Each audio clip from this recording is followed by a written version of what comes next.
तथागत भगवान गौतम बुद्ध आज डॉक्टर बाबा साहब अम्बेडकर जी की 135वीं जयंती है और इस जयंती के उपलक्ष्य में आयोजित यह जो कार्यक्रम है, इस कार्यक्रम के अध्यक्ष महोदय सम्माननीय रविंद्र जी, शंकर चैगल साहब, संस्था के सेक्रेटरी माननीय मिश्रा जी, अन्य संचालक शैलेंद्र सेजवाल, विद्यालय के प्रधानाध्यापक सम्माननीय वेकंडे सर, यहाँ पर उपस्थित सभी अध्यापक अध्यापिकाएं, छात्र छात्राएं, देखिएगा अपने देश के अंतर्गत और खास तौर पर महाराष्ट्र के अंतर्गत पूरे देश के लिए जो महान कार्य किया, वे तीनों समाज सुधारक, देशभक्ता, क्रांतिकारी, वे तीनों हैं JCP। जे यानी महात्मा ज्योतिबा फुले। अभी हमने उनका 11 अप्रैल को जयंती मनाई है। दूसरे जो हैं शूरवीर महान क्रांतिकारी छत्रपति शिवाजी महाराज, जिन्होंने यहाँ पर हिंदवी स्वराज्य की स्थापना की थी। और तीसरे है बी, यानी कि बाबा साहब अम्बेडकर, जिनकी हम अभी जयंती मना रहे हैं। देखिएगा, डॉक्टर बाबा साहब अम्बेडकर, इनका जीवन और संघर्ष करीब करीब हम जानते हैं। उनके जीवन के पहलू तो बहुत है, पर महत्वपूर्ण और हमारे छात्र छात्राओं के लिए पढ़ाई बहुत जरूरी है। सबसे ज़्यादा उन्होंने महत्व दिया है पढ़ाई को। कहते हैं 18 घंटे पढ़ाई करते थे, आप लोग कितना पढ़ाई करते थे? दूसरी बात, अपने पास पैसे रहे या ना रहे, जो भी पैसे हैं उसमें से ज़्यादा किताब खरीदना। कहते हैं कि बॉम्बे महानगर के अंतर्गत जो उनका निवास स्थान राजगृह, वो निवास स्थान नहीं था, वो उनका ग्रंथालय था। शायद ही कोई महामानव होगा कि जिन्होंने खुद की किताब के लिए अपना राजगृह जो है लाइब्रेरी बनना दी थी।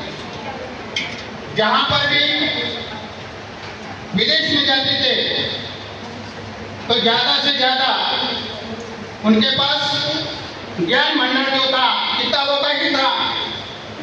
एक समय की बात है, जब वे अपनी शिक्षा पूरी करके लौट रहे थे, एक जहाज में उन्होंने अपनी किताब रख दिए और दूसरे जहाज से स्वयं निकले। बात यह हो गई, किताब वाला जहाज जो है दुर्घटना हो गई। पर यहाँ पर खबर ऐसी आई कि जिस जहाज से बाबा साहब सफर कर रहे थे वही दुर्घटनाग्रस्त हो गया। कुछ पत्रकार जो है बाबा साहब के घर गए और माता रमा जी से पूछा कि क्या आप तो जानते हो? बोले क्या हुआ? बोले ऐसी ऐसी खबर आ रही है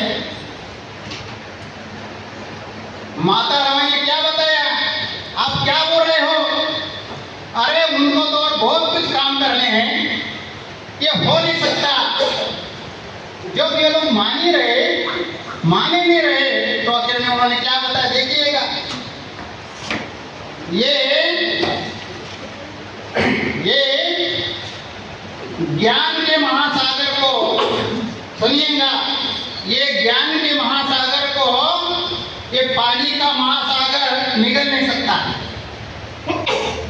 और इतने कॉन्फिडेंस के साथ बताए कि वो पत्रकार की हैरान रह गए।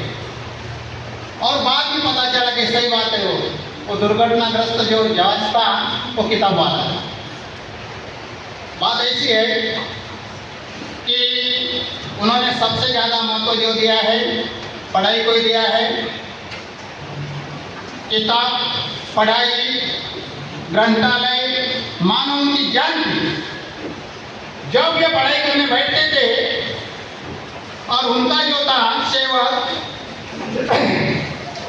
तो उन्होंने बता दिया, सेवक को बता दिया कि जाओ तुम घर जाकर आ जाइएगा। वो घर गया, वापस आया, सुबह हो गई, फिर भी बाबा साहब की पढ़ाई जारी। और उनको पूछा क्या तुम घर नहीं गए थे, वो बोले साहब घर गया, सोकर नींद पूरी करके आया हूँ। यानी कि मतलब ये था कि पढ़ाई के बारे में। अभी शिक्षा दीक्षा आपको पता है, घर की स्थिति तो कैसी थी, बहुत सामान्य थी। बड़ौदा संस्थान के महाराज सयाजीराव गायकवाड़ जी ने शिष्यवृत्ति दी और वो शिष्यवृत्ति के बलबूते पर वे इंग्लैंड तथा अमेरिका शिक्षा के लिए गए। क्या बताया था, उच्च शिक्षा प्राप्त करने के बाद आपको कंपलसरी बड़ौदा संस्थान में कम से कम 2 साल सर्विस करनी होगी। बाबा साहब मान गए, ठीक है भाई करेंगे ना। और जब वहां से विद्या विभूषित होने के बाद आए, इतना पढ़ा लिखा व्यक्ति, बात यह हुई कि पूरे बड़ौदा शहर में उनको किराए से एक रूम भी नहीं मिला। क्यों? जातीयता। उन्होंने स्वयं की जात छिपाकर एक पारसी व्यक्ति के यहाँ कमरा जो है किराए से लिया। और जब उस मालिक को पता चला कि ये तो अस्पृश्य व्यक्ति है, तो रात के समय में ही उनका सामान बाहर फेंक दिया। और बड़ौदा संस्थान में होने के बावजूद भी बड़ौदा संस्थान के चपरासी भी उनके मेज पर फाइल जो है दूर से फेंकते थे। उन्होंने सोचा ये बात ठीक नहीं है, मैं इतना उच्च विद्या विभूषित होने के बाद भी मेरे साथ ये बर्ताव है तो मेरे समाज का क्या। जब बॉम्बे आए, बॉम्बे में आने के बाद उनको बताया गया कि देखिएगा आप परेशान मत हो जाइएगा, बॉम्बे हाई कोर्ट के जज के रूप में आपको नियुक्ति दी जा रही है। बाबा साहब ने ठुकरा दी, नहीं चाहिए मुझे, आपका न्यायमूर्ति पद नहीं चाहिएगा, क्योंकि वो न्यायमूर्ति पद यदि मैंने लिया तो मैं एक जगह बंदिश हो जाऊंगा, मेरे समाज का क्या। और इसलिए उन्होंने क्या किया, समाज के लिए संघर्ष करना शुरू कर दिया।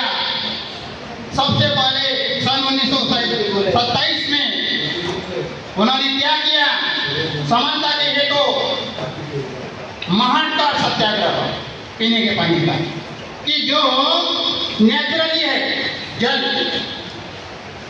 पर उस नेचुरली नैसर्गिक जल जो है उस पर पशु, पक्षी, कुत्ते, बिल्ली सबका अधिकार, केवल अस्पृश्य लोगों का नहीं। उसके बाद सन 1930 में नासिक कालाराम मंदिर, हमको कालाराम मंदिर और गोराराम मंदिर से कुछ लेन देन नहीं, हमको केवल चाहिए थी समानता। और उसी समय सन 1935 में उन्होंने ऐलान किया कि देखिएगा, मेरा दुर्भाग्य है कि मेरा जन्म हिंदू घर में हुआ है, पर मैं हिंदू होकर हरगिज में मरूंगा। देखिएगा, सन 1935 में घोषणा की और मान लीजिएगा 14 अक्टूबर 1956 यानी कि लगभग 21 वर्ष के बाद उन्होंने यह धम्म क्रांति की, यानी कि हमारे तमाम बौद्ध अनुयायियों को नागपुर दीक्षा भूमि के अंतर्गत लाखों अनुयायियों को बौद्ध धर्म की दीक्षा दी। बात ऐसी है, अभी कुछ बोले तो गलत भी लगेगा, कुछ लोगों को बुरा भी लग सकता है। हमारे जो धर्म कहते हो, धर्म ने क्या किया? हमारे महिलाओं को सती बना दिया और बाबा साहब के संविधान में महिलाओं को प्रधानमंत्री, राष्ट्रपति बना दिया। सोचने जैसी बात है। तो देखिएगा, आखिर में उन्होंने बहुत महत्वपूर्ण ग्रंथों का लेखन किया और सबसे महत्वपूर्ण यानी कि भारतीय संविधान, जहां पर कोई व्यक्ति बड़ा रहे, छोटा रहे, गरीब रहे, श्रीमंत रहे, कोई भी रहने दो, हर एक को एक वोट का अधिकार दिया गया है। आज भी कुछ देशों में महिलाओं को और अन्य लोगों को मतदान का अधिकार नहीं है। ये भी सोचने जैसी बात है। तो आखिर में यही कहूँगा, कहना ही पड़ेगा कि देखिएगा, मेरे भीम ने आँख खोली तो हर व्यक्ति इंसान बन गया। मेरे भीम ने जुबान खोली तो हर व्यक्ति तूफान हो गया। मेरे भीम ने किताब खोली, हर व्यक्ति विद्वान बन गया। और मेरे भीम ने कलम खोली तो भारत देश का संविधान बना लिया। और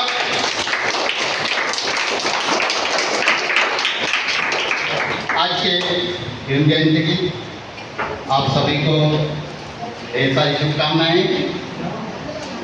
धन्यवाद। जय भीम, जय बुद्ध, जय भारत।